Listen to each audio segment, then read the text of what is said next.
Okay, we have again conversation with the Captain Irfanul Haq. So, and he is giving good knowledge to us. So, Captain, can you explain about what is the STEM 2001? STEM is happened, and this convention is not a convention; it is a conference.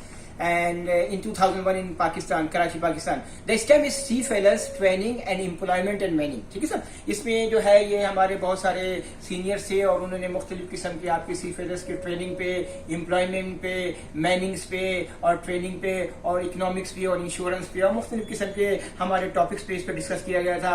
और regarding the taxation वगैरह कि हम लोग जो हैं foreign जो है बंदे जो हैं बाहर से US डॉलर अर्न करते हैं तो उनके टैक्स वगैरह माफ किए जाएं, तो इस किस्म का कन्वेंशन और होना चाहिए पाकिस्तान में, ताकि पाकिस्तान के टैक्सेशन वगैरह, क्योंकि सीफेयरर्स जो हैं वर्क हार्ड करते हैं, घर से दूर रहते हैं, अपनी लेजर आवर्स वगैरह में बाहर जाते हैं, तो उनके लिए कम से कम टैक्स माफ होना चाहिए। इस किस्म का एक कन्वेंशन होना चाहिए और हमको अपने मैरीटाइम अफेयर्स को और अपने फॉरेन अफेयर्स को बताना चाहिए कि हम ये अर्निंग करते हैं और स्पेशली हम 183 डेज करें या ना करें, हम मुल्क के लिए बहुत मेहनत करते हैं, तो हमारे पे ये टैक्सेशन माफ होनी चाहिए। Next. Okay, that's good for the Pakistani seafarers. So, Captain, can you explain about MLC? MLC जो है बेसिकली ये ILO जैसे मुख्तलिफ ये उसका एक पिलर है, जैसे ILO एक पिलर है, उसी का एक पिलर है, जैसे सोलास अलग है, मार्को ये MLC ये मैरीटाइम लेबर कन्वेंशन 2006 में स्टार्ट हुआ, 2006 में इसकी कॉन्फ्रेंस हुई और 2013 में इसका इम्प्लीमेंटेशन हुआ था। ठीक है, बेसिकली जो है आपका लेबर के बारे में, आपकी रिपेट्रिएशन के बारे में, आपके मेडिकल के बारे में, आपकी जॉब्स के बारे में, जहाज के एटमॉस्फेयर के बारे में, ये सब एक कन्वेंशन है और इसका प्रॉपर आपको सर्वे भी होता है। इनिशियली स्टेट में बहुत से मुल्कों ने इसको रेक्टिफाई नहीं किया, मगर बाद में जो है पूरा वर्ल्ड वाइड की साइड से ही हो गया और अब तो इसका प्रॉपर इंस्पेक्शन होता है। और ये जो है जैसे ISM और ISPS के ऑडिट कहलाते हैं, MLC का ऑडिट नहीं होता है, ये एक MLC की इंस्पेक्शन होती है, ये पूरी डिटेल्ड इंस्पेक्शन होती है। Okay, so what about STCW convention, Captain? देखिए अभी तक जितने भी कन्वेंशन हुए हैं इसमें ISM और STCW बड़ा ही कॉम्प्लिकेटेड कन्वेंशन है। ISM आपको पता है क्या था, international safety management code for the safety of the ship and for the prevention pollution. STCW क्या था, देखिए stand is little different. STCW जो है standard of training certificate and watch keeping. मैंने मुख्तलिफ बुक्स देखी, मुख्तलिफ पेपर्स देखे, उसमें क्या लिखा हुआ था, उसमें ये लिखा हुआ था कि देखिए once the certificate is issued the convention does not required to undergo same training again and again. It will be assumed that regular boat and fire drills will be held on board ship. STCW 1978, before 1978, after 1978 and previous practices will remain valid. अब होता क्या है, देखिए PSC inspector आते हैं ना, PSC inspector coming, flag inspector coming, they are checking and verified our log books. So अभी अच्छा नहीं लगता है कि we are doing same courses again and again, some courses 2.5 years, some courses, mostly courses 5 years. So better we will do the practical training on board ship. Reality, ये नहीं कि कुछ जाली boat drill and fire drill हो रही है, आप practically तौर पे करें तो रियल, जैसे आखिर 20 साल 30 साल पहले भी तो लोग 5-5 साल के कोर्सेज नहीं करते थे ना। अब ये सब चीजें अगर आप प्रैक्टिकल तौर पे अगर जहाज पे करवाएं सच्चे दिल से, यकीन करें ये कोई इन चीजों की जरूरत नहीं पड़ेगी। मैं ये बोलूंगा कि मतलब ये है, अगर आपको ये सब चीजें बेवकूफी की चीजें मर्चेंट नेवी में इंप्लीमेंट करानी है पैसा बनाने के लिए, तो फिर मेरी यही डिमांड है कि we have officers, pilot, professor, doctors, engineer, सबको ट्रेनिंग करवाई जाए। वहां पे तो नहीं होती है ये हर चीज। ये मर्चेंट नेवी में क्यों इंप्लीमेंट हो रही है, मुझे ये समझ नहीं आ रहा है कि टैक्स जो है डॉलर लोग कमा के आ रहे हैं, उन पर टैक्स हो रहा है। ठीक है ना, आप जो है 5-5 साल के कोर्स है, आपको हर चीज मर्चेंट नेवी में इंप्लीमेंट होती है, तो ज्यादा है ना सब। चलिए sir, next question. Okay, Captain, what about the workplace diversity? देखिए work place diversity and work place harassment ये बड़ी इंपॉर्टेंट चीज होती है। देखिए जहाज से जब कभी भी आते हैं ना, मैं आपको बहुत काम की बात बताता हूँ, दो चीजें इंपॉर्टेंट समझ लें।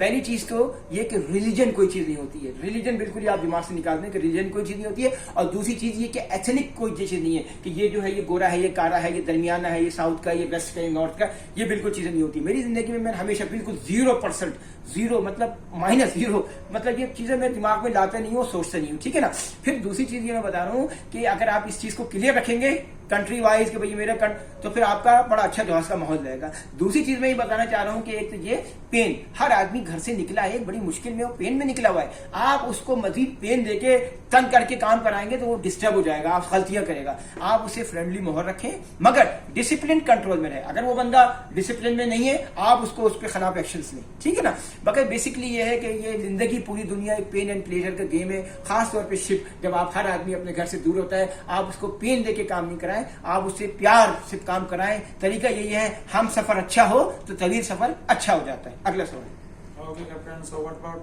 ocean and seas at risk? थोड़ा आप प्लीज करीब बनाए, आपकी आवाज जा रही। देखिए ओशन एंड सीज रिस्क है क्या है, हो क्या रहा है। देखिए ये जो है दुनिया के आखिरी दिन है, दुनिया भी खत्म होने वाली है। खैर वो तो डिपेंड करता है रिलीजन पे, मगर मैं ये बताता हूँ कि देखिए बहुत सी दुनिया में जगह ऐसी है वहां की बर्फ पिघल रही है। बर्फ पिघल रही है तो फ्यूचर में चांसेस हैं कि समंदर की सतह 4 मीटर, 3 मीटर, 5 मीटर सतह समंदर बढ़नी शुरू हो जाएगी। उससे क्या होगा कि जो इलाके अब जैसे पाकिस्तान है, बॉम्बे, बहुत से कराची वगैरह, तो क्या होगा जाहिर सी बात है जब सतह समंदर बुलंद होगी तो पानी नीचे की साइड पे आ सकता है। ठीक है साहब। Ocean and seas at risk का ये मतलब है कि बर्फ पिघल रही है, जो बर्फ पिघल रही है वो आम समंदरों में जा रही है, आपके जो है ओशन और फिर उसके बाद सी में जा रही है, और सतह समंदर बुलंद हो रहा है। वो इलाके जहां पे ढलान है और समंदर का पानी ऊपर है, वहां का पानी मजीद ऊपर होता चला जाएगा और पानी नीचे आने का खतरा है। ये चीजें ocean and sea at risk, इसको हम कंट्रोल नहीं कर सकते। Okay, so Captain, can you explain a little bit about the stars? If you have seen like 2 stars in the vertical line and then the 2 in the horizontal, so how can you explain this one? देखिए पहले तो आपको star से पहले आपको latitude और longitude की definition पता होनी चाहिए। मैं आपको एग्जांपल दे रहा हूँ। लैटिट्यूड क्या है? अब लोग बोलते हैं ये लैटिट्यूड है, ये लॉन्गिट्यूड। नहीं, ऐसे नहीं। देखिए लैटिट्यूड क्या है? The language subtends centre of the content between the plane of the equator and the line joining the centre of the earth and equator. ठीक है सब, ये लैटिट्यूड है। आप फर्ज कर लें होता क्या है, लैटिट्यूड को अगर आप ऊपर की साइड पे ले जाएंगे तो सेलेस्टियल स्फीयर में इसको आप डिक्लिनेशन कहते हैं, और लॉन्गिट्यूड उसको अगर आप ले जाएंगे लॉन्गिट्यूड को तो आपका जीएच हो जाएगा। अब आपने देखा लैटिट्यूड को जब 2 स्टार्स ऐसे हैं एक ही होराइजन में और इधर है, तो एक का मतलब है कि इन स्टार्स की जो है वो डेक्लिनेशन सेम है, और दूसरी होराइजन जो आपने बताया वहां पर उनका जीएचए यानी एक जगह डेक्लिनेशन सेम है, एक जगह जीएचए सेम है। क्योंकि दुनिया में हर चीज के ऊपर आपने सुना ही होगा अगर स्पिरिचुअल तौर पे काबा है हमारा, कि स्पिरिचुअल काबा के ऊपर है, इसी तरह से एक नॉर्मल स्फीयर है और इसके ऊपर जो है इमेजिनरी सेलेस्टियल स्फीयर भी है। Okay sir, next. Okay, thank you. So Captain, how many stars have given in the Almanic?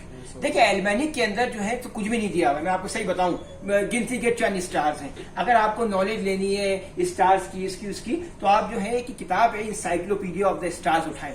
आपको जनरल नॉलेज के लिए बता रहा हूँ 88 constellation of the world, 88 constellation बताइए।